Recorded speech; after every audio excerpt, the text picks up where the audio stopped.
अगर कोई आप पर अटैक करे, क्या आप उसे मार सकते हैं? क्या सेल्फ डिफेंस में किसी की जान लेना भी लीगल हो सकता है? आज मैं बताऊंगी सेल्फ डिफेंस की लीगल लिमिट क्या है। हेलो एवरीवन, मैं हूं अंजलि बाजपेयी और आज हम बात करेंगे एक बहुत ही इंपॉर्टेंट कॉन्सेप्ट पर, राइट ऑफ प्राइवेट डिफेंस।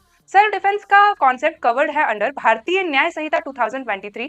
ये पहले आईपीसी सेक्शन 96 टू 106 था। लॉ कहता है nothing is an offence which is done in exercise of the right of private defence. मतलब अगर आप अपनी या किसी और की सेफ्टी के लिए एक्ट करते हैं तो वो क्राइम नहीं माना जा सकता। सेल्फ डिफेंस कब अप्लाई होगा? जब रियल एंड रीजनेबल फियर हो, जब इमीडिएट डेंजर हो, जब पुलिस हेल्प अवेलेबल ना हो, जब फोर्स प्रोपोर्शनेट हो। सेल्फ डिफेंस रिवेंज नहीं होता, सिर्फ प्रोटेक्शन होता है। क्या मारना भी लीगल हो सकता है?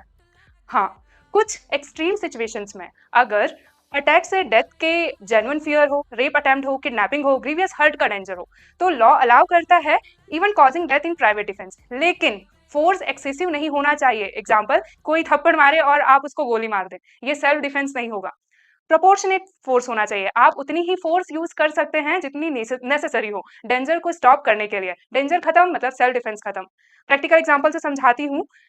जैसे अगर रात को कोई घर में घुसकर वेपन के साथ अटैक करे और आप उसे पुश करते हुए सीरियस इंजरी दे देते हैं, ये सेल्फ डिफेंस हो सकता है। लेकिन अगर अटैकर भाग रहा हो और आप उसे पीछे जाकर उसके मार रहे हैं तो ये रिवेंज बन जाएगा। कोर्ट हर केस में देखती है सिचुएशन क्या थी, फियर जेन्युइन था या नहीं था, फोर्स जो है वो रीजनेबल थी या नहीं। सेल्फ डिफेंस एक शील्ड है, लाइसेंस नहीं है। आपको डिफेंड करने का राइट देता है लेकिन मिसयूज का राइट नहीं देता है।